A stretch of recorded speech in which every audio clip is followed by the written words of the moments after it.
All right, chat room, we got some stuff to talk about today. Boy, it's a big one. So, if you guys recall, in March of last year, there was a big tournament that went down. For Tekken, everybody was excited for it. I think it was held in Saudi Arabia, and it was a big Tekken event. It was top 8 payout. The prize pool was $110,000. Top 3 was all Korea. It was Qudans, Ni and Chanel, I believe. Tournament was cool. Qudans won.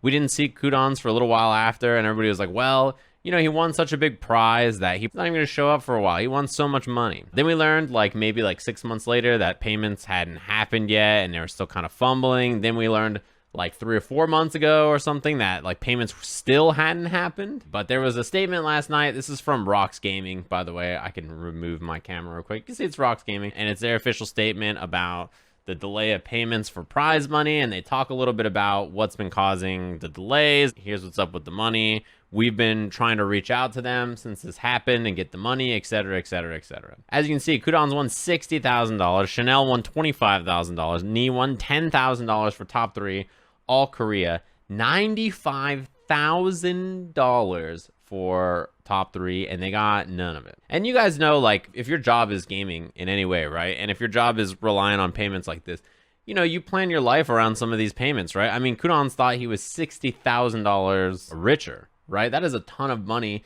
to just suddenly disappear from what you're expecting your yearly income to be. I know it's not just Qudans. Chanel and Nia, as far as I know, don't have their payment from it either. The line is that after the tournament, we constantly discuss with the host party on the payments of prize money through email, and we retain the information that Saudi's payments could take over 1 year, 6 months longer than thought through an unofficial source. You know, I've worked in gaming for a long time. I've worked with a lot of companies. I've done a lot of things with a lot of different groups of people.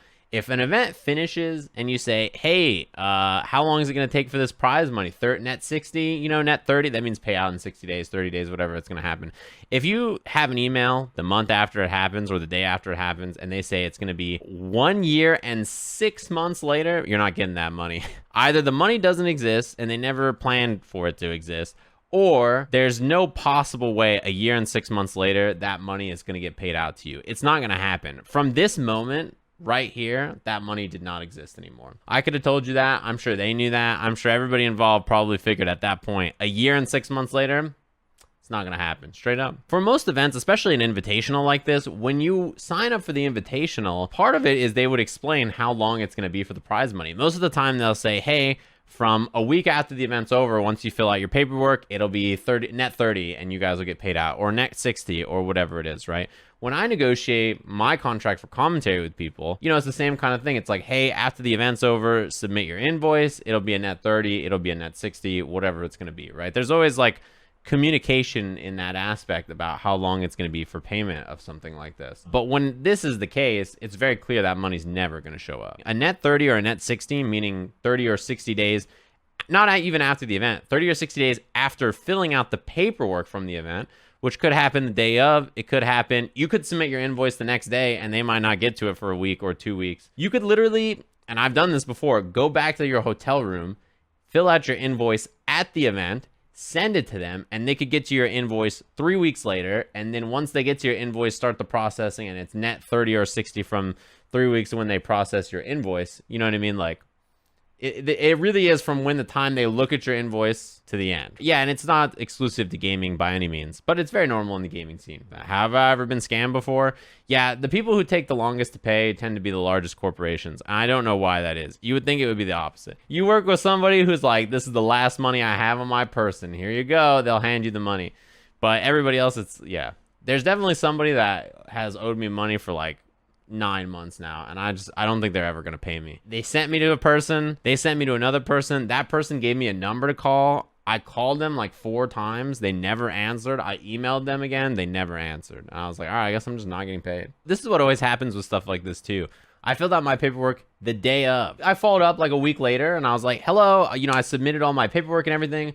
Let me know what the status is, what everything's gonna be like. And they were like, oh, can you send us all our paperwork? We didn't give it. So I was like, hey, you're replying to the email where I sent it. I will attach it again. The classic, like, I know you just looked at it, so I'll just attach it for you again. No problem. Let me know if everything looks okay. So then they're like, oh, we need you to fill out this particular thing. Sure, I send it back. Boom, snap, day of. I'm like, cool, there, I sent it back. They're like, okay, you got to go fill out this form.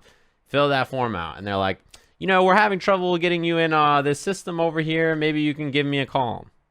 Called, never answered. And that was the end. Anyway, the point of that story and the point of this is that it's not uncommon for this to happen. And normally when these things happen, you don't work with them anymore. But something like this, $110,000 prize pool tournament, is pretty brutal. I mean, how are you even going to chase this money if you're them? You know what I mean? Like, how do you find the organizer or who's involved and try to like sue them for money that you're owed across the world?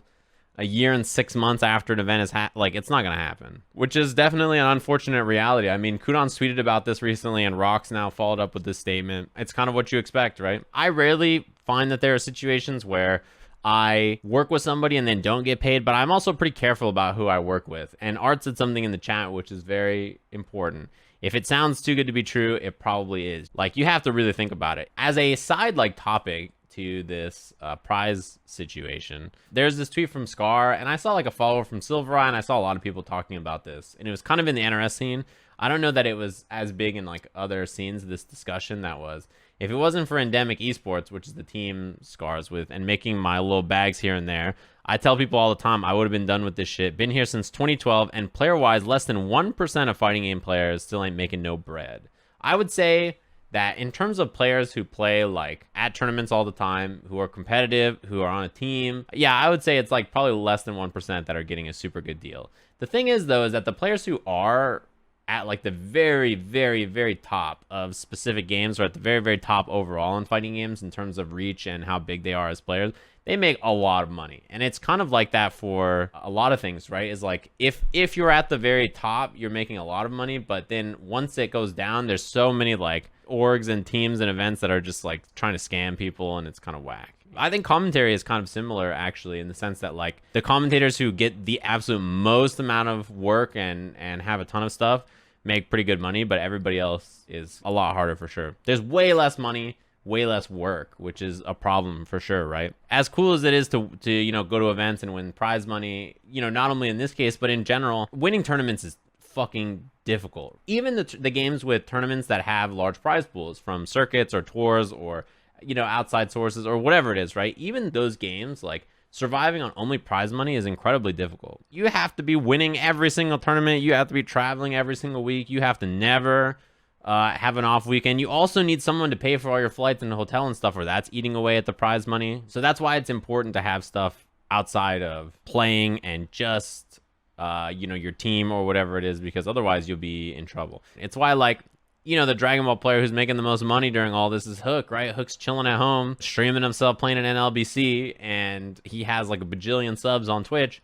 He's doing fantastic. It is very rare that fighting games or anything really, I mean, this isn't even an issue only with fighting games, right? If you ever read the stories of people who are in like the Challenger series for LCS, or people who are in like the bracket under the professional leagues for like all of other esports, like, it's always the same story. Like the tier 2 teams in Dota, exactly. Dota had a big issue where all the tier 2 teams are like, yeah, we played, you know, 6 days a week all year long, and we played in all these events. We barely didn't qualify for TI or something, and our total yearly income was like $11,000 or something absurd like that, where they were just like, oh my god, how do you live, you know, playing 6 days a week, competing all the time, grinding, and this is like your yearly income. So yeah, I mean, this is why, you know, when myself and others tell upcoming people, hey, you should work on your content, you know, it's important to think about. Even commentary itself, you know, it only has so many spots that you could have at an event, right? Like CPT, for instance, hires 5 commentators per tournament. Most of the other tours have three commentators per tournament. So if you want to get hired for a Dragon Ball FighterZ tour event, and they already reached out to myself, Yipes, and Romanova, right?